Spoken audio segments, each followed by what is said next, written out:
கிறிஸ்துவுக்குள் மிகவும் பிரியமான என் அன்பு தேவனுடைய பிள்ளைகளே, ஆண்டவராகிய இயேசு கிறிஸ்துவின் விலையேறப்பெற்ற நாமத்திலே இந்த செப்டம்பர் மாதம் 1ஆம் தேதி வாக்குத்தத்த செய்தியோடு உங்களை சந்திப்பதிலே நான் மிகவும் மகிழ்ச்சி அடைகிறேன்.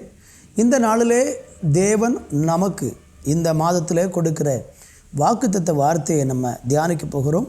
சங்கீதங்களின் புஸ்தகம் 132ஆம் சங்கீதம் 18வது வசனத்தை இன்றைக்கு நம்ம வாசித்து தேவன் இன்றைக்கு இந்த மாதத்துக்குரிய வாக்குத்தத்தமாக நமக்கு என்ன கொடுக்கிறார் என்பதை நம்ம தியானிக்க போகிறோம். வேதம் இங்கே சொல்லுகிறது, அவன் சத்துருக்களுக்கு வெட்கத்தை உடுத்துவேன், அவன் மீதிலோ அவன் கிரீடம் பூக்கும் என்றார். அருமையான தேவனுடைய பிள்ளைகளே, வாசித்து கேட்ட இந்த வேத வசனம் தாவீதை குறித்தும் அவனுடைய சந்ததிக்கு தேவன் வைத்திருக்கிற ஆசீர்வாதத்தை குறித்தும் சொல்லக்கூடிய ஒரு அருமையான வார்த்தை. அவன் சத்துருக்களுக்கு வெட்கத்தை உடுத்துவேன், அவன் மீதிலோ அவன் கிரீடம் பூக்கும் என்று தாவீதை குறித்து தேவன் சொல்லுகிறதை பார்க்கிறோம். இந்த வார்த்தை தாவீதுக்கு தேவன் கொடுத்த ஒரு வாக்குத்தத்தமான வார்த்தையாக இருக்கிறது என்பதை நாம் இந்த நாட்களிலே உணர வேண்டியதாக இருக்கிறது. அதில் 17வது வசனம் சொல்லுகிறது, அங்கே தாவீதுக்காக ஒரு கொம்பை முளைக்க பண்ணுவேன், நான் அபிஷேகம் பண்ணிவித்தவனுக்காக ஒரு விளக்கை ஆயத்தம் பண்ணினேன் என்று ஆண்டவர் சொல்லுகிறதை பார்க்கிறோம். அருமையான தேவனுடைய பிள்ளைகளை, தாவீதை குறித்து நம்ம எல்லாருக்கும் நன்றாக தெரியும். நீங்கள் தாவீதை குறித்து அறிய வேண்டும் என்றால் 1 சாமுவேல் 2 சாமுவேல் ஆகிய புஸ்தகங்களை நீங்கள் எடுத்து நன்றாக வாசித்து பாருங்கள். அங்கெல்லாம் தாவீது என்கிற ஒரு மனுஷனை தேவன் அழைத்து தெரிந்தெடுத்து அவனை எப்படியெல்லாம் கர்த்தர் உயர்த்தினார், அவன் தன்னுடைய வாழ்க்கையில் எப்படிப்பட்ட விதமான சூழ்நிலையின் வழியாக எல்லாம் கடந்து சென்று கடைசியில் அவன் வாழ்க்கையில் எப்படி வெற்றி பெற்று அவனுடைய பெயர் ராஜாக்களை விட மகா உயர்ந்த நாமமுடைய ஒரு மனுஷனாக தேவன் அவனை உயர்த்தினார் என்பதை நீங்கள் அறிய முடியும். உங்கள் வாழ்க்கையிலும் கூட இந்த நாட்களில் பலவிதமான சத்துருக்களின் மத்தியில், பலவிதமான நெருக்கத்தின் மத்தியில், பலவிதமான சூழ்நிலைகள் மத்தியில் நீங்கள் கடந்து போகிறீர்கள். ஆனால் உங்கள் வாழ்க்கையில் எப்பொழுது எனக்கு ஒரு உயர்வு வரும், என்றைக்கு நான் தேவனால் ஆசீர்வதிக்கப்பட போகிறேன், என்றைக்கு இந்த கஷ்ட சூழ்நிலையிலிருந்தெல்லாம் நான் விடுதலையாக முடியும் என்று நீங்கள் உங்கள் இருதயத்தில் கேட்டுக்கொண்டு இருக்கலாம். அப்படிப்பட்ட எண்ணங்களோடு கூட பலவிதமான சூழ்நிலையில் நீங்கள் இருப்பீர்களானால் கர்த்தர் இந்த மாத வாக்குத்தத்த செய்தியின் மூலமாக உங்களோடு கூட ஆண்டவர் நிச்சயமாக பேசுவார். இந்த தாவீது இப்படியாக அவன் மேலே ஆண்டவருடைய கிரீடம் பூக்கிற அளவுக்கு, அவன் கொம்பை கர்த்தர் முளைக்க பண்ணுகிற அளவுக்கு, அவனுடைய விளக்கை கர்த்தர் ஆயத்தம் பண்ணுகிற அளவுக்கு இந்த தாவீது ஆசீர்வதிக்கப்படுவதற்கு என்ன காரணம் என்பதை நம்ம ஆராயப் போகிறோம். அதே சங்கீதத்திலிருந்து ஒரு சில வசனங்களை எடுத்து இன்றைக்கு நம்ம பார்க்க போகிறோம். முதலாவது அந்த சங்கீதத்தில் 1வது வசனத்தை நான் வாசிக்கிறேன், கவனமாய் கேளுங்கள். கர்த்தாவே, தாவீதையும் அவனுடைய சகல உபத்திரவத்தையும் நினைத்தருளும் என்று சொல்லப்படுகிறதை பார்க்கிறோம். இந்த மனுஷன் திடீரென்று உயர்த்தப்படவில்லை, இந்த மனிதன் திடீரென்று தேவனால் ஆசீர்வதிக்கப்படவில்லை. அவனுடைய வாழ்க்கையில் ஏராளம் உபத்திரவம் இருந்தது. அங்கே அழகாக சொல்லப்படுகிறது, கர்த்தாவே தாவீதையும் அவனுடைய சகல உபத்திரவத்தையும் நினைத்தருளும் என்று சொல்லுகிறதை பார்க்கிறோம். தாவீது மிகுந்த உபத்திரவத்தின் வழியாக கடந்து வந்த ஒரு மனுஷன். அவனுடைய வாழ்க்கையை குறித்து ஏராளம் காரியங்கள் வேதத்தில் இருக்கிறது. சின்ன வயதிலிருந்தே, கிட்டத்தட்ட 17 வயதிலிருந்தே அவன் குடும்பத்தாராலே புறக்கணிக்கப்பட்ட ஒரு மனுஷனாக இருந்தான். தன்னுடைய உடன்பிறந்த சகோதரர்களாலே யோசேப்பை போல அற்பமாக எண்ணப்பட்ட ஒரு மனுஷனாக இந்த தாவீது காணப்பட்டான். தகப்பனும் தாயும் என்னை கைவிட்டாலும் கர்த்தர் என்னை சேர்த்து கொள்வார் என்று தாவீது தன்னுடைய சங்கீதத்தில் எழுதி வைத்திருக்கிறதையும் நீங்கள் பார்க்க முடியும். அந்த அளவுக்கு அவன் மிகுந்த உபத்திரவங்கள், பாடுகள், துன்பங்களின் வழியாக கடந்து வந்த ஒரு மனுஷன்.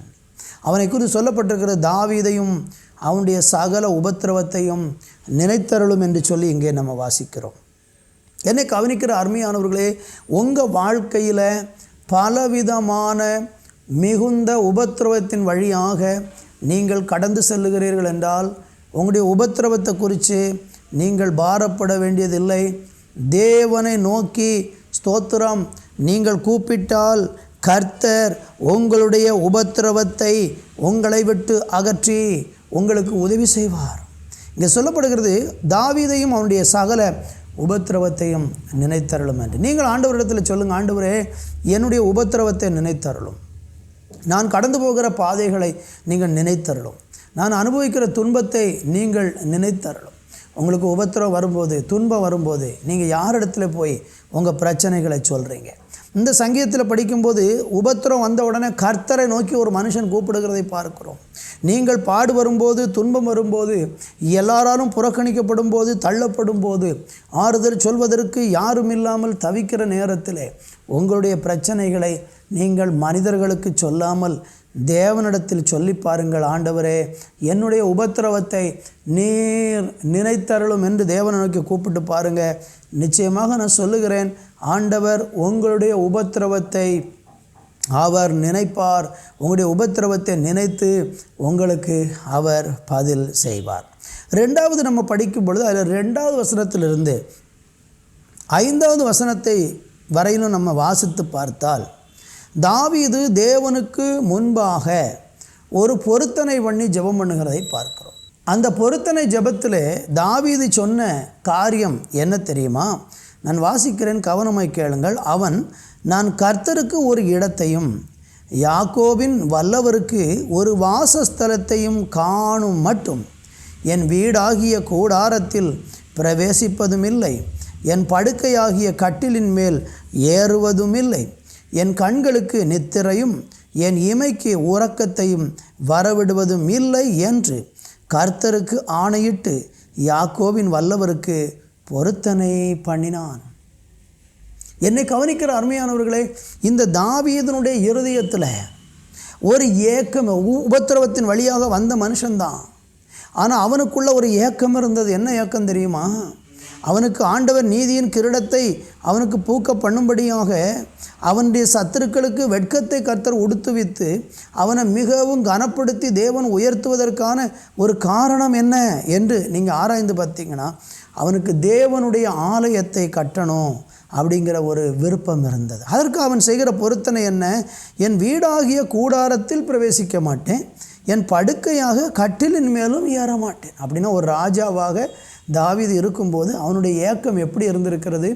நான் தரையில் படுத்துக்கொள்வேன், எனக்கு ஒரு கர்த்தருக்கென்று ஒரு ஆலயத்தை கட்டாமல் நான் கட்டிலில் படுக்க மாட்டேன் என்று சொல்லி அவன் ஒரு பொருத்தனை, என் கண்களுக்கு நித்திரையும் என் இமைகளுக்கு உறக்கத்தை நான் வரவிட மாட்டேன், இரவும் பகலும் தூங்காமல் எனக்கு ஆலயம் கட்டினாதான் நான் தூங்குவேன், கர்த்தருக்கு ஒரு வாசஸ்தலத்தை உண்டாக்குறது என் வாழ்க்கையின் நோக்கமாக இருக்கிறதுன்னு சொல்லி அந்த ஆலயத்தை குறித்த ஒரு ஏக்கம் இந்த தாவீதுக்குள்ளே இருந்ததுனால கர்த்தர் அவனுடைய சத்துருக்களுக்கு வெட்கத்தை உடுத்து வைத்து அவனுடைய கிரீடத்தை ஆண்டவர் போக்கும்படிக்கு செய்தார். இந்த வார்த்தையை கேட்கிற அருமையானவர்களே, இன்றைக்கி அநேக மனிதர்கள் என்ன செய்கிறாங்கன்னா, அவங்களுக்கென்று தனக்கென்று ஒரு வீட்டை கட்டணும், தனக்கென்று ஒரு ராஜ்யத்தை கட்டணும், தனக்கென்று ஒரு பெயரை உண்டாக்கணும்னு சொல்லி தன்னுடைய பெயர் புகழுக்காகவே கர்த்தரிடத்தில் ஜெபம் பண்ணி கேட்டு அநேக நன்மைகளை அனுபவிச்சுக்கிட்டு இருக்கிறாங்க.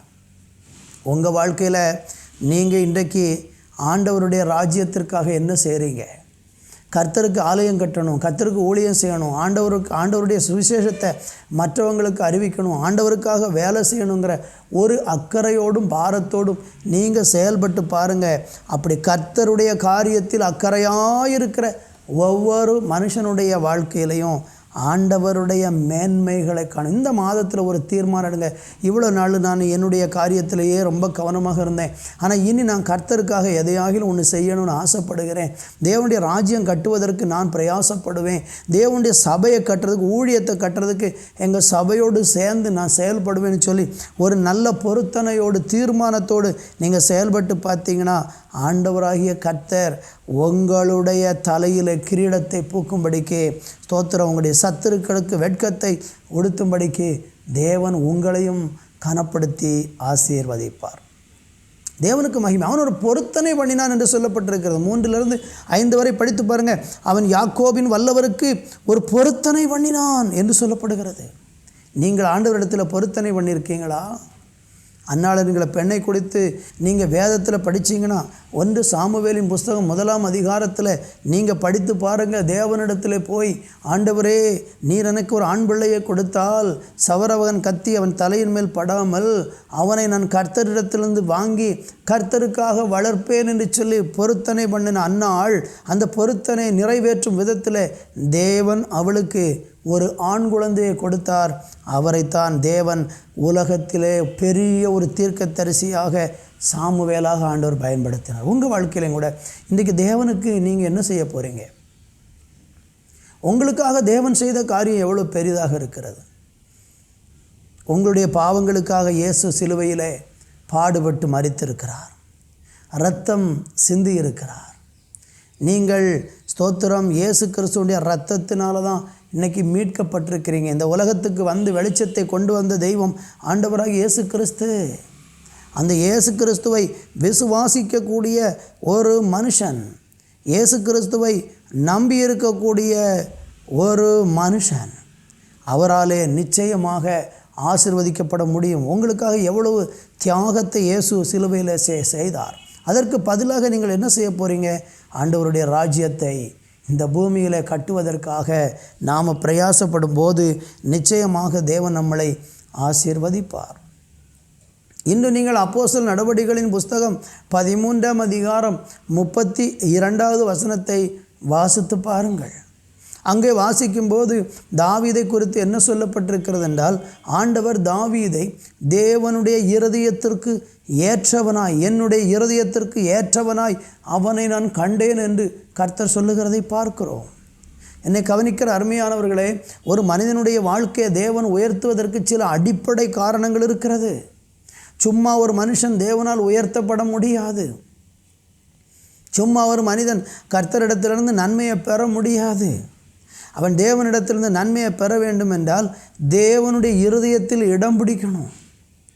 தேவன் நம்மளை பார்க்கும்போது நம்முடைய செயல்பாடுகள் அவருடைய இருதயத்திற்கு மகிழ்ச்சியை கொண்டு வரணும். ஆண்டவர் நம்முடைய செயல்பாடை பார்க்கும்போது சந்தோஷப்படும் விதத்தில் நம்முடைய வாழ்க்கை இருக்கிறதா? நீங்கள் ஆதியாம் புஸ்தகம் 6ஆம் அதிகாரத்தில் பார்த்தீங்கன்னா, முதலாக தேவன் படைத்த ஆதாம் ஏவாளிலிருந்து வந்த சந்ததிகள் தேவனுடைய இருதயத்திற்கு விசனத்தை உண்டாக்கினார்கள். தேவனுடைய இருதயம் வேதனைப்பட்டது அவர்களை நினச்சி. அவர் சொன்னார், நான் பூமியில் மனுஷனை உண்டாக்குனதற்காக என் இருதயம் விசனப்படுகிறது, வேதனைப்படுகிறது. அவர்கள் தங்களை பூமியில் கெடுத்து கொண்டார்கள். அதனால் நான் பூமியில் இருக்கிற சகல மனிதனை அழிக்கப் போகிறேன் என்று கர்த்தர் அன்றைக்கி நோவாவின் காலத்தில் ஜலப்பிரளயத்தினாலே ஒரு பெரிய அழிவை கட்டளையிட்டார். காரணம் என்ன? நம்முடைய செயல்பாடுகள், அந்த மனிதர்களுடைய செயல்பாடுகள் தேவனுடைய இருதயத்தை வேதனைப்படுத்தியது.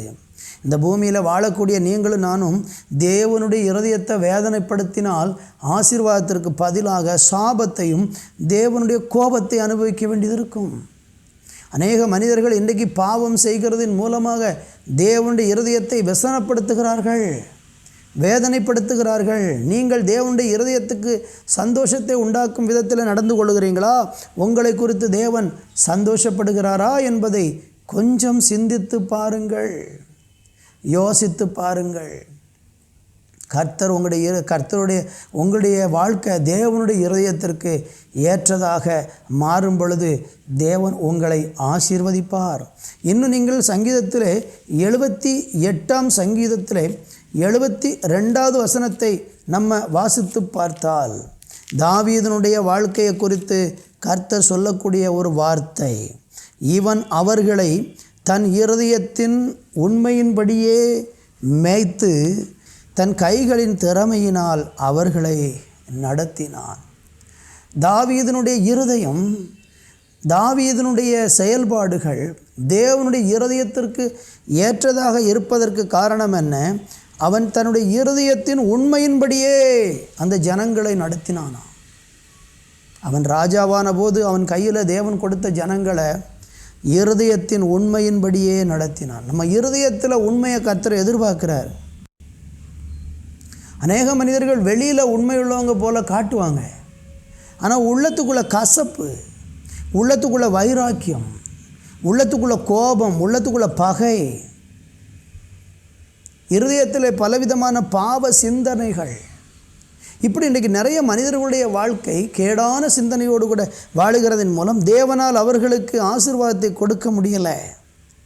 அருமையான தேவனுடைய பிள்ளைகளே, அவன் அவர்களை தன் இருதயத்தின் உண்மையின்படியே மேய்த்தானாம். உண்மையுள்ள மனுஷன் பரிபூரண ஆசீர்வாதம் பெறுவான் என்று நீதிமொழிகளின் புஸ்தகம் 28ஆம் அதிகாரம் 20வது வசனத்தில் நீங்கள் பார்க்க முடியும். நம்ம உண்மை இருதயத்தில் உண்மையாக இருக்கும் பொழுது நம்முடைய கிரீடத்தை தேவன் நிச்சயமாக பூக்க பண்ணுவார். கர்த்தர் உங்களை ஆசீர்வதிப்பார். எப்படி தாவீதை தேவன் ஆசீர்வதித்தாரோ அதே போல ஆசீர்வதிப்பார். தேவனுக்கு மகிமை. அதே 89ஆம் சங்கீதத்திலே 20வது வசனத்தில் நீங்கள் படிக்கும் பொழுது அங்கே ஆண்டவர் அந்த தாவீதை என்ன செய்தார் என்று பார்க்கிறோம். என் தாசனாகிய தாவீதை பிடித்தேன், என் பரிசுத்த தைலத்தினால் அவனை அபிஷேகம் பண்ணினேன். அருமையானவர்களே, இந்த தாவீதை தேவன் கண்டுபிடித்தார். கரவலாடுகளுக்கு பின்னால் திரிந்தவனை தேவன் தெரிந்தெடுத்தார் என்று 78ஆம் சங்கீதத்தில் நீங்கள் பார்க்க முடியும். கரவலாடுகளுக்கு பின்னாலே திரிந்த ஒரு மனுஷனை தேவன் தெரிந்தெடுத்தார். தெரிந்தெடுத்த தெய்வம் பரிசுத்த தைலத்தினால் அவனை அபிஷேகம் பண்ணினார். கர்த்தருடைய அபிஷேகம் பண்ணப்பட்ட, கர்த்தராலே அபிஷேகம் பண்ணப்பட்ட ஒரு மனுஷன், பரிசுத்த ஆவியின் நிறைவை பெற்ற ஒரு மனுஷன் நிச்சயமாக தேவனால் ஆசீர்வதிக்கப்பட முடியும். நீங்கள் இந்த பூமியில் ஆசீர்வதிக்கப்படணுமா? தாவீதை போல உங்களுடைய கிரீடம் பூக்க வேண்டுமா? உங்கள் சத்துருக்களுக்கு தேவன் வெட்கத்தை உடுத்துவிக்க வேண்டுமா? நீங்கள் ராஜாக்களுக்கு ஒத்த, ராஜாக்களை விட மகா உயர்ந்த ஸ்தானத்தில் தேவன் உங்களை உயர்த்த வேண்டுமா? தேவனுடைய அபிஷேகத்தை பெற்ற மனிதர்களுக்கு அந்த மேன்மையை கர்த்தர் கட்டளையிடும்படியாக விரும்புகிறார். கர்த்தருக்கு மகிமை உண்டாகட்டும். அதில் 21 படித்தா, என் கை அவனோடு உறுதியாக இருக்கும், என் புயம் அவனை பலப்படுத்தும், சத்துரு அவனை நெருக்குவதில்லை, நியாயக்கேட்டின் மகன் அவனை ஒடுக்குவதில்லை. எவ்வளோ அருமையான வசனம் பாருங்கள். இன்றைக்கு நிறைய நேரங்களில் நமக்கு விரோதமாக எழும்பக்கூடிய சத்துருக்கள் பலவிதமான தீமைகளை செய்கிறதன் மூலம் நம்முடைய வாழ்க்கையில் பெரிய பாதிப்புகள் உண்டாகிறது. உங்களுக்கு விரோதமாக சில மனிதர்கள் சத்துருக்களாக எழும்பலாம். பிசாசு உங்களுக்கு விரோதமாக மனிதர்களை சத்துருக்களாக எழுப்பி விடலாம். பைபிள் சொல்லுகிறது, சத்துரு அவனை நெருக்குவதில்லை, நியாயக்கேட்டின் மகன் அவனை ஒடுக்குவதில்லை. ஒரு தேவனுடைய பிள்ளைய சத்துருவுடைய கையில் தேவன் விட்டு கொடுக்க மாட்டார். நமக்கு தாவீதை பற்றி தெரியும். தாவீது ராஜாவாக சிங்காசனத்தில் அமருகிற வரைக்கும் அவனுடைய 17 வயதிலிருந்து அவனுடைய 30வது வயது வரைக்கும் ஐயோ சவுலினாலே அவன் எவ்வளவு உபத்திரவங்களை அனுபவித்தான். ஆனால் ஆண்டவர் சத்துருவாகிய சவுலின் கையில் தாவீதை விடவில்லை. சத்துரு அவனை நெருக்குவதில்லை, நியாயக்கேட்டின் மகன் அவனை ஒடுக்குவதில்லை, ஒடுக்க அனுமதிக்கலை.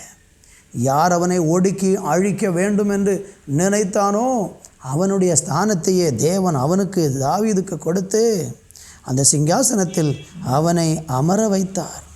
என்னை கவனிக்கிற அருமையானவர்கள், அடுத்த வசனம் சொல்லுகிறது, என் உண்மையும் என் கிருபையும் அவனோடு இருக்கும், என் நாமத்தினால் அவன் கொம்பு உயரும். தாவீதுனுடைய கொம்பை தேவன் உயர்த்தினார். இந்த மாதத்திலே நான் உங்களுக்காக ஸ்தோத்திரம் ஜெபிக்க விரும்புகிறேன். உங்கள் வாழ்க்கையில் உங்கள் கொம்பு உயர்த்தப்படணும். உங்கள் தலையில் கிரீடத்தை தேவன் பூக்க பண்ணுவார். தாவீதினிடத்தில் இருந்த உண்மை, தாவீது தேவனிடத்தில் ஆலயத்தை கட்டணுங்கிற வாஞ்சை, அந்த தாவீது தேவனுக்கு பிரியமாய் நடந்து கொண்ட ஒரு மனுஷன், கர்த்தரால் அபிஷேகம் பண்ணப்பட்ட ஒரு மனுஷன். 27ஆம் வசனம் சொல்லுகிறது, நான் அவனை எனக்கு முதற் பேரானவனும் பூமியின் ராஜாக்களை பார்க்கிலும் மகா உயர்ந்தவனுமாக்குவேன். எவ்வளோ பெரிய ஒரு வாக்குத்தத்தம் பாருங்கள். உங்களை பார்த்து கர்த்தர் சொல்லுகிறார், பூமியின் ராஜாக்களை பார்க்கிலும் மகா உயர்ந்தவர்களாக உங்களை மாற்ற முடியும். நம்ப முடியுது அவங்களால? இன்றைக்கி ஆண்டவரை விசுவாசித்து பாருங்கள். அவன் சத்துருக்களுக்கு வெட்கத்தை உடுத்துவேன், அவன் மீதிலோ அவன் கிரீடம் பூக்கும் என்ற வார்த்தையின்படி கர்த்தர் உங்களுக்கு அப்படிப்பட்ட மேன்மையை இதனாலே தர விரும்புகிறார். நீங்கள் செய்ய வேண்டியது ஒன்று தான். ஆண்டவருடைய சமூகத்தில் வந்து அவரை உண்மையாய் நம்பி பின்பற்ற தீர்மானம் எடுத்து பாருங்கள்.